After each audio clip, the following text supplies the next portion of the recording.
The final thing, the third reason that as a leadership we really hope that you'll meet together, that these community groups are important, is for growth. The aspect of growth encompasses two different things. There's numerical growth. We have our attendance here posted every Sunday. Talking to Keith, he takes the attendance every week. He said we're 99 here today, which is great. But there's also spiritual growth. There's also the deepening of our knowledge and our understanding of God. We need to expand and increase the amount of spiritual growth that we're having. The key to growing in numbers is to grow in relationships. And the key to grow our relationships is to grow with God. It's a process. Growing spiritually is a process that as Christians we must always constantly strive to do. There's no final state. We never arrive at a finished piece of work. You may be 65, you may have spent all your life in the church, but that doesn't mean anything. That doesn't mean you've arrived. That doesn't mean that you know it all and that you have all the answers. And anybody that's been in the church all life will tell you that. But it does mean that you still have more you can learn, more you can teach, more you can offer.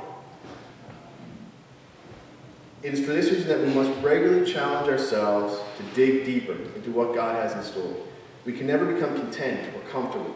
If we do this, if we get settled, if we get comfortable in where we're at, we're going to start to slide away. We're going to lose sight of what we're really trying to do. The biggest benefit to spiritual growth is that it leads to the growth of God's kingdom. It leads to the lost being saved. It is very true that Jesus came to teach and make disciples, and it's very true that he tells us to do that. But his primary purpose was to save. This is why he came. He came to die, to give us a way to heaven, to save us. Like him, we need to assure that we achieve the proper balance between growing spiritually and adding to the kingdom of God. I just want to take that concept of going spiritually, I just want to set it over here for a minute, and we're going to come back around to it. I want to talk a little more specifically about our groups here in Weymouth. I want to put a big plug on for these groups. They're going to be taking place from October 2nd, which is next Sunday, until November 13th. It's only a 6-week commitment. That's all we're asking. These are 6 short weeks. You're not signing up for something that's going to last for years and years and years, or for even a year. There will be one session a week, so it's only one night a week, and it's only about an hour to an hour and a half.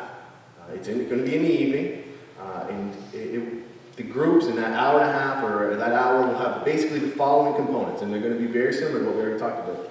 There's going to be a brief time of fellowship, a brief time of hanging out. So you'll just come into someone's house, whoever the host is. I think most of the leaders are the hosts, as they are laid out right now. You're just going to go in, you're just going to hang out. Just going to spend time with each other, talk, get to know, laugh, make fun of somebody, make fun of yourself, what have you. And then you're probably going to eat. Hopefully you're going to eat, host. You're going to eat, right? Then you're going to have study discussion time. And hear me when I say discussion. The DVDs series, or this series is based on DVDs. Jeremy's watched them, and he thinks they're pretty good. And so they're only about 14 to 15 minutes long. They're not really deep, they're not really involved.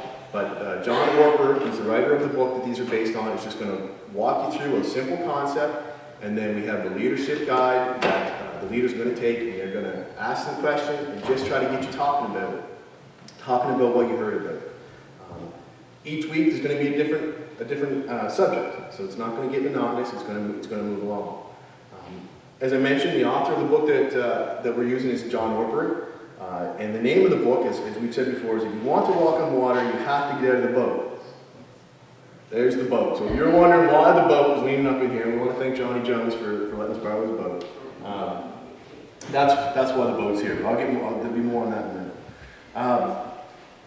You know what? I don't read very well, very often. You don't have to read the book to be part of these groups. So if you're saying, "Oh, I didn't read the book, I've only got a week left, 7 days, I can't get through a book," that's fine. You don't need to read it. You're not going to have to read it during the 6 weeks. It's all based on the DVDs you're going to watch, and then the discussion questions. So don't let that be an excuse. That's not going to be the part that's holding you back. In addition to that, every week the subject's going to change. We've already contacted and worked with all the preachers that are going to preach, or all the people that are going to preach over the next 6 weeks. And each week their sermon is going to tie back to what the subject is.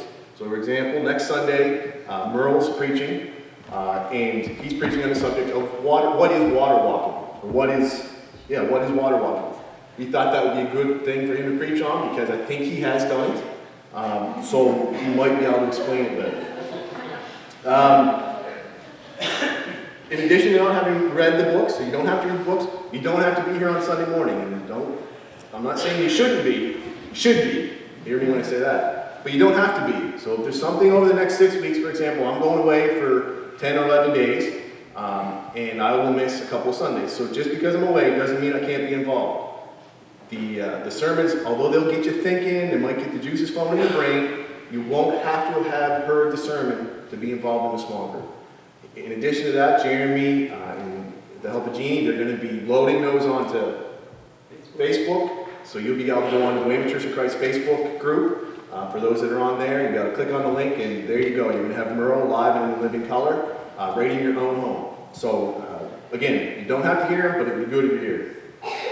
As mentioned, the series we have chosen is for our community groups is based on the book. If you want to walk on water, you have to get a boat. I want to give you a real Coles Notes version of the book.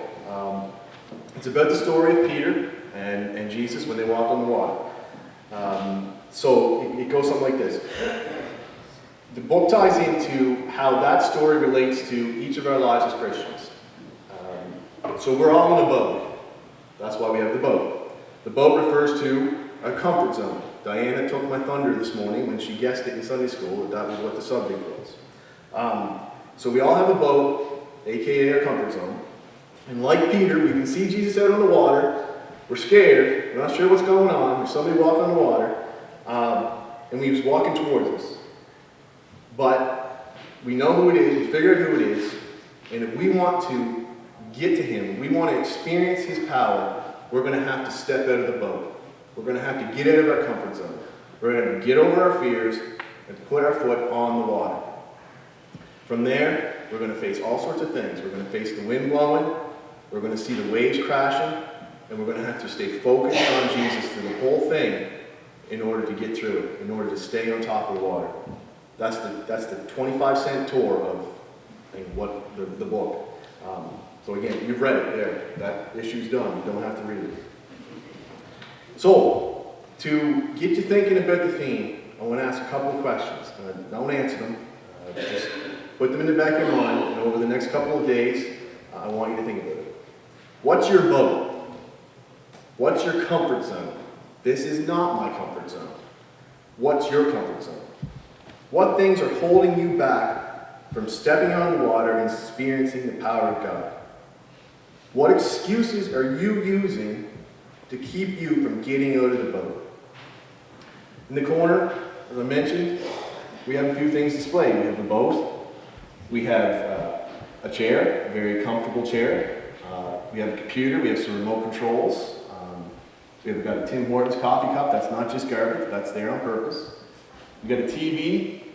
There's a couple of golf clubs and some golf shoes over there. And there could be all sorts of other things over there.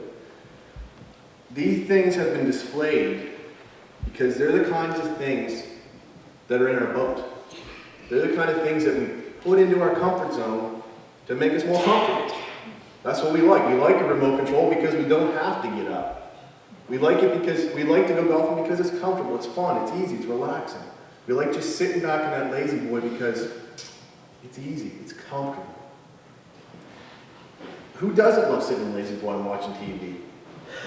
It's much more comfortable than getting up, taking the kids to a sitter and spending an hour talking about God and how he may or may not be working in your life.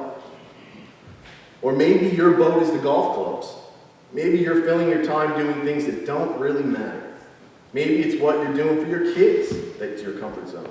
Taking them here, taking them there, but never really teaching them how important God really is.